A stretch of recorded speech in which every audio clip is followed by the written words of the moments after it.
Welcome to another episode of Community Conversations with Tyrone Darden. This is a special conversation as we're going to do a MLK Spotlight. Today, we have Renee Watson, who is a past MLK commissioner. She is a lifelong San Antonio resident, and she is a full-time dreamer. Renee? Thank you. Welcome. I really appreciate it because this is my passion. I consider myself the dream that Dr. King had inspired and challenged us to become.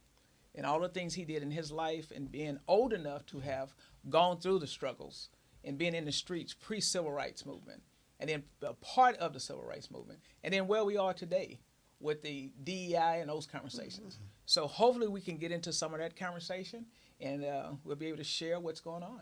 Well, let's get to the conversation. Let's jump right into it. As you know, as a past commissioner, every year there's a theme to our march. This year, the theme is diversity unites us, love leads us, and action propels us. There's a lot of words there, but the three words that jump out to me are diversity, love, and action. Share with our audience what those words mean to you. Well, let's start with the first one, because diversity means everybody and inclusion. Yes. And if you look at the history of the march and the history of Dr. King's life, he couldn't have done it by himself. It took all communities. Mm-hmm. And if you look back 55 years, 60 years, and when they were in the streets, and, you know, I had the pleasure of being in the community, in the classroom with Reverend Callis. Yes. And Reverend Callis had that dream many years before anybody at the city started looking east. Yeah. We were walking down Nebraska Street. I was in his 7th grade class. We used to go to him to shop. And, you know, this little lady that would be running around trying to keep us all out of trouble. Yeah. Her name was Miss Irene Thompson. Yes. You probably know her daughter. But she was a great inspiration to me because to be able to see African Americans who were not only teachers, but those who loved the community and inspired the community and said, you know, Dr. King's life was about social justice.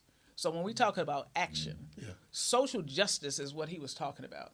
And then when he moved to economic justice, that's why he lost his life. Yes. When we talked about how are we going to be in with the garbage workers in Memphis, and that whole transition, and me watching that is how I built my public service career, as well as my educational attainment, because I was inspired by those from my community.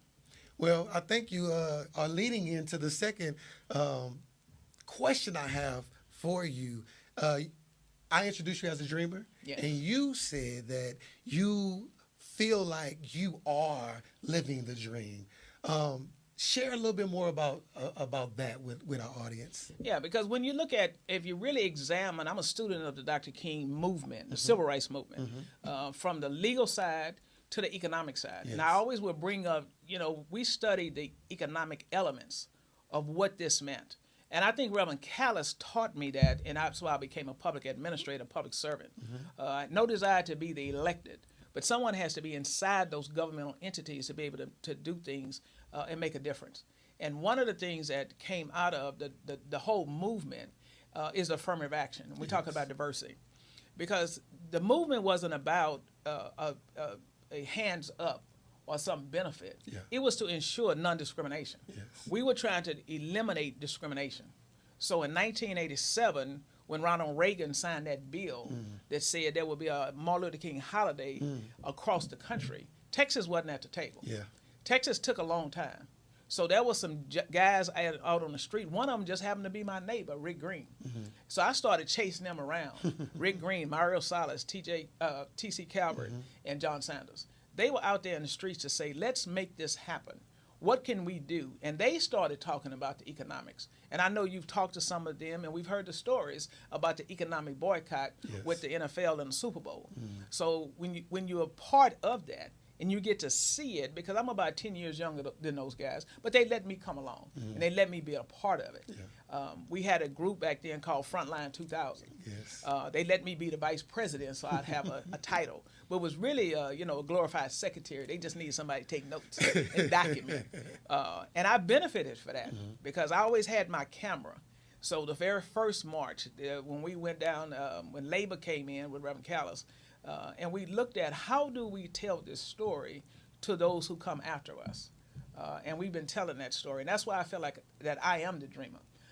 I still live in the same neighborhood where I grew up, behind Second Baptist Church off of East Commerce Street. Being able to walk to the Coliseum every day. And back then, we could only go in the front door of the Coliseum if my aunt had her maid uniform on. And she worked at Alamo Heights, and she was a domestic worker.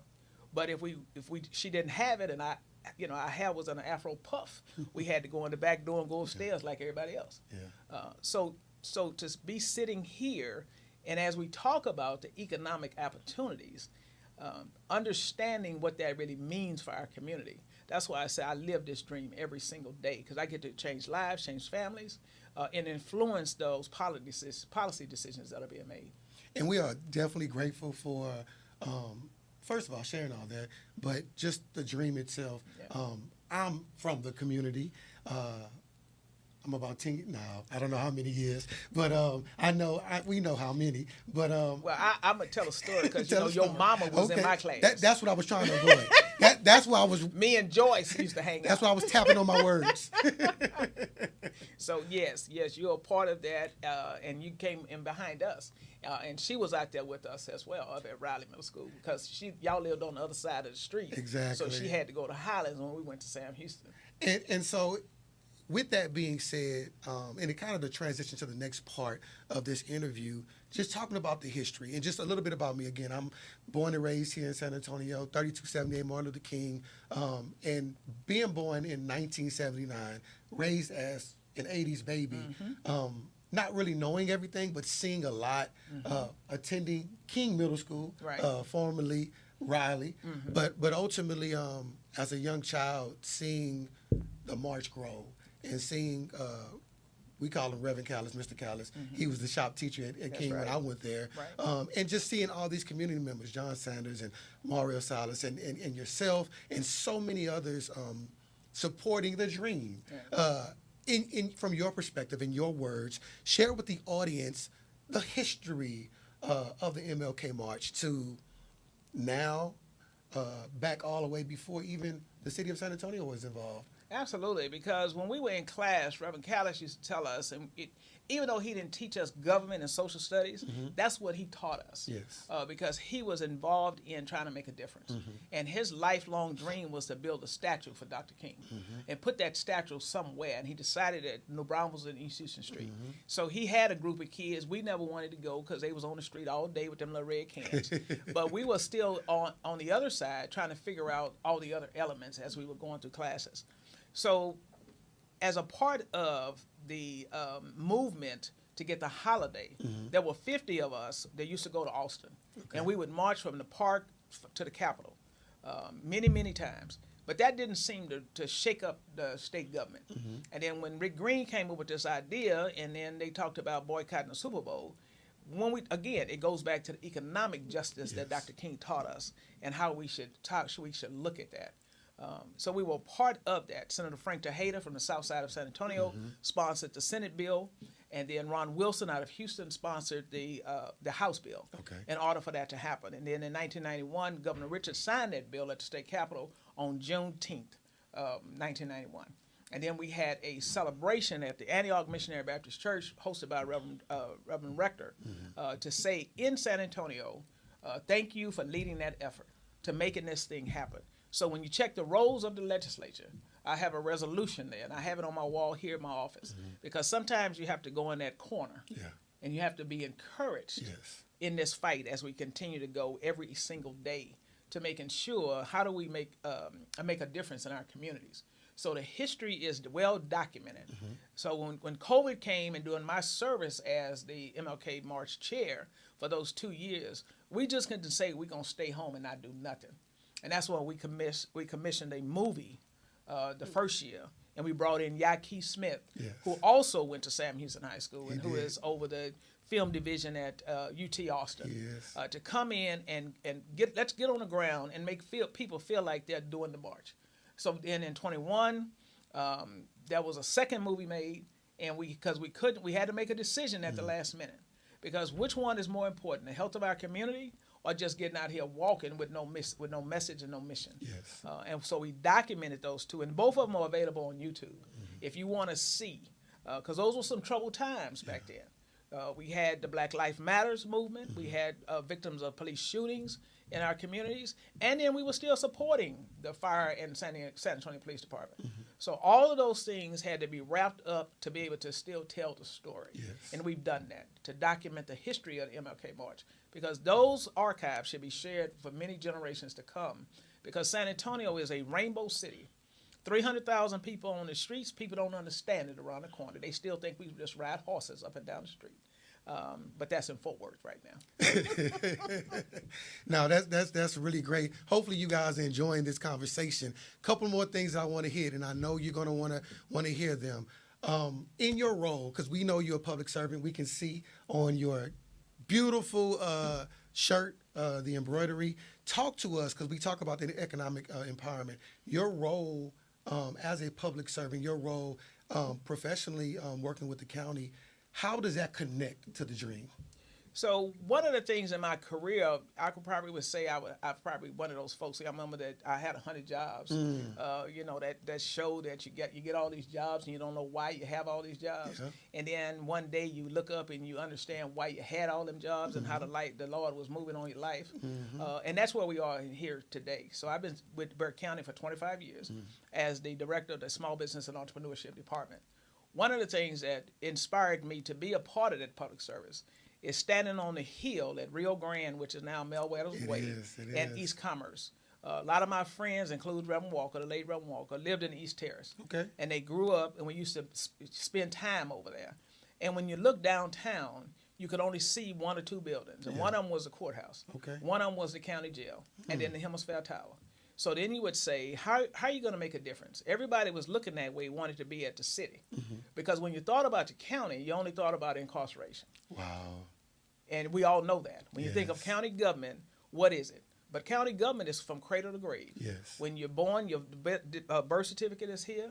If you have a good time and a good life, you get married, your marriage certificate is here. If it don't work out, you're going to be over here in divorce court. If you had some kids during that process, you're going to be in child support court, right? And then when you die, your records are at probate. Yes. So your whole life is here. When you're driving down our highways, you got your vehicle tax at the tax office. If you got a piece of property, it's the tax office. So there's a whole lot of stuff at the county. But how do we benefit economically? Yes. So when my job was created because the county built a home for the SBC Center after the 1999 Saddles and Spurs campaign, I got this phone call from John Sanders, Mario Silas, and they said, come home, we need you to help. In that time, it was Commissioner Tommy Atkinson. And we said, let's put the economic justice for our community and see how we can make a difference. And we've done that for the last 25 years.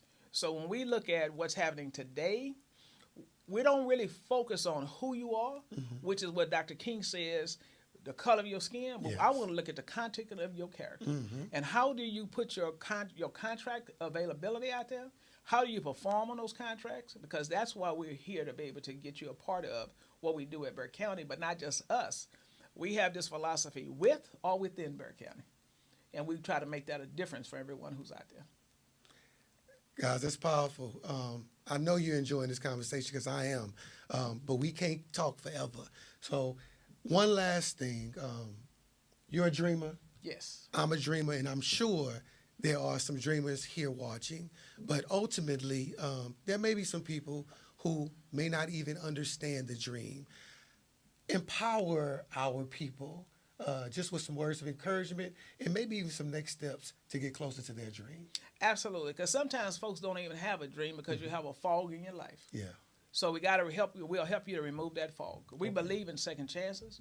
We have different programs, whether you have a transition you're going through right now, because we'd hate to see you have a little piece of money and then you go out there and put it on something and you wind yourself losing and you'll be out of business. So come by and see us and see how we can sit down and have a conversation, because some dreams are nightmares that you'll never wake up from if you don't really figure out how to ask for help. Yeah. We go down on our knees, but we got to get up and raise our hands up, because that's what it's all about. And that's what Dr. King was first. He was a minister of the gospel and being encouraged so we can have the discernment to make a difference. And we know what we're supposed to be doing, how to keep ourselves on the right track. But if you make a mistake, there's some of us, because it's called forgiveness. It is. And we will bring it forward. So be encouraged and be inspired. Be encouraged and be inspired. And always remember, diversity unites us, love leads us, and action propels us. Hopefully you have enjoyed this community conversation with Renee Watson, and there'll be more to come. Thank you. Thank you.